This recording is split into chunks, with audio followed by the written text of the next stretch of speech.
All right, everyone. I thought today I'd talk a little bit about the so-called progressive movement, how it's, not particularly the same as it was 100 years ago, and it's at this point it's just a cheap knockoff of sort of, sort of the image of Teddy Roosevelt or something.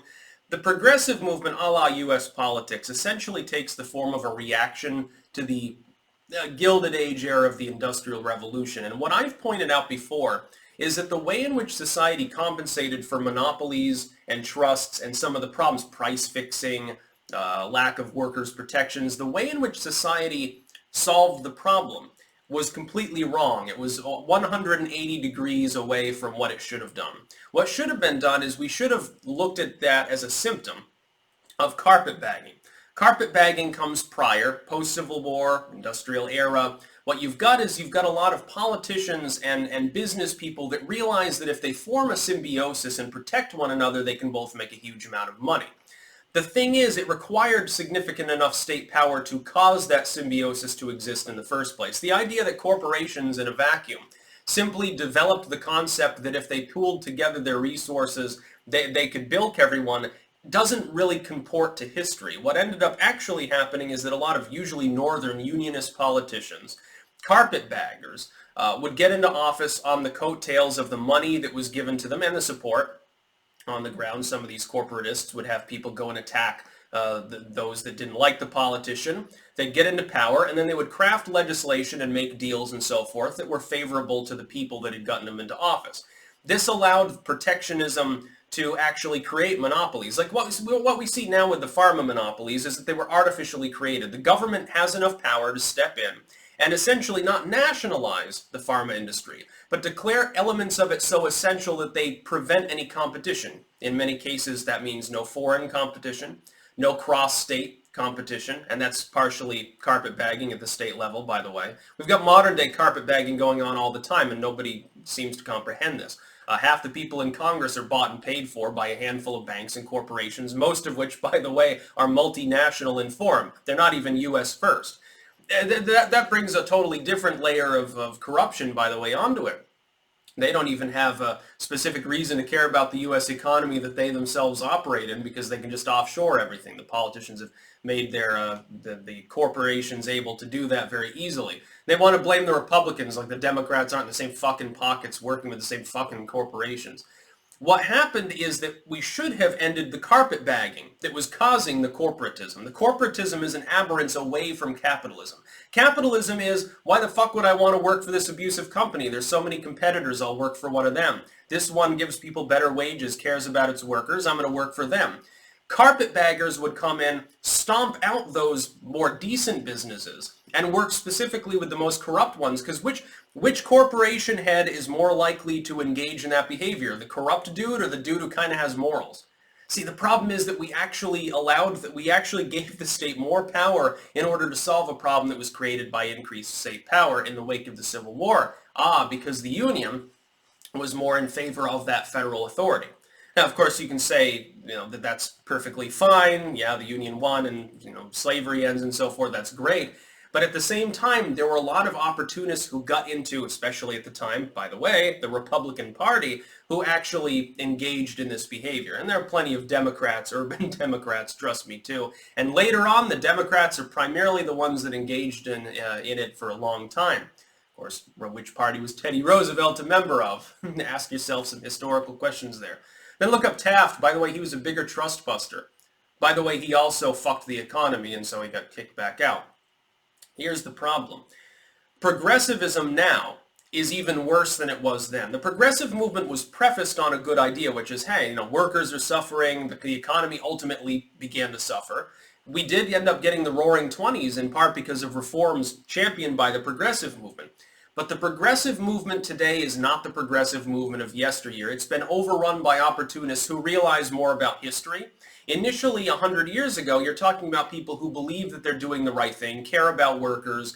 They feel almost a eugenic responsibility for mankind in general. Theodore Roosevelt was definitely among them, and attempted to make society better. Today, you've just got people who want to increase state power.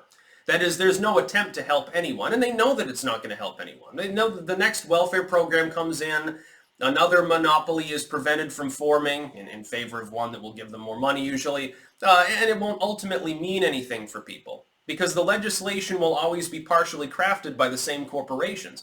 This, by the way, is leftism. It is not capitalism. Capitalism is that I have the right to do my work, make my wages, sell my labor. I have the right to sell property, to own the means of production. I have the right to act as an individual with agency within an economic context. Capitalism, by the way, finds things like slavery and servitude to be absolutely terrible because personhood is literally at the core of capitalism. There's no other reason to have capitalism. Socialism is actually more, the collectivist side of economics actually is the one that's more pro-slavery. If you get a slave plantation, closer to a commune than anything capitalistic, dude. Hate to tell you that, but the leftists will and screech and pull their hair out trying to think of it. The progressive movement now, though, doesn't even care about individuals. It doesn't even really pretend to. It sloganeers and it says all the wonderful things it wants to do, but look a little bit deeper. On the fiscal side, they're arguing, well, we'll take care of the workers, we'll take care of the little people. But look at what they do with regards to corporations like Apple, for instance. Apple talks a big game about progress and progressivism and being decent and political correctness and stuff, but then they have slaves in China who have suicide nets around the upper floors of their little buildings, their cubicles, because they often throw themselves out of the building in total despondency, working 14 hours a day, 6 days a week in cramped, dimly lit conditions to make your fucking crapple products. Well, that's not very progressive now, is it? It's funny because they're also very globalistic when it comes to their income, but they really don't care about people anywhere else in the globe when it comes to workers' protections. Because they don't want those protections. They'd have to pay people more. They'd have to clean up the workspace and not feed people mulch smoothies. Be a big problem because it would cut into their bottom line. No, there's no progress in modern progressivism.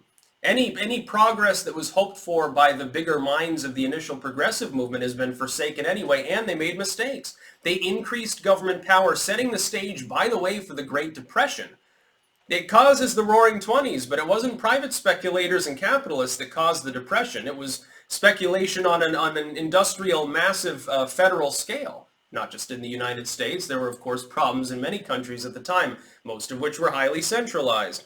The U.S. had become more centralized. Since then, we've had repeated economic crises. There's a reason for that. It's not because people keeping too many of their own wages. That's not the problem. Corporations are just as corrupt, actually more so now than the Gilded Age. How do they form their monopolies? How is it that the anti-competitive nature of Silicon Valley took hold in only 20 years? It's because of government regulation. It wasn't capitalists that did that. It wasn't private little groups that did that. It was too much government. Government protects corporations that engage in abusive and usually anti-capitalistic behavior in return for campaign contributions. Citizens United, all of these things, totally anti-capitalistic. Very progressive in the modern sense. Very progressive. Oh, well, this collective of workers that calls itself a corporation has the right to donate unlimited campaign funds to me. I think it's wonderful. Yes, of course it's lawful.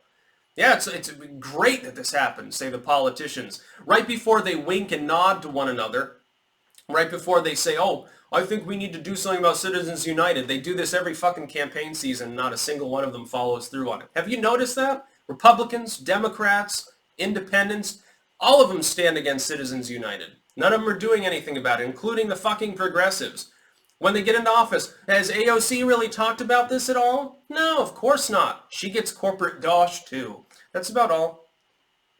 Peace out.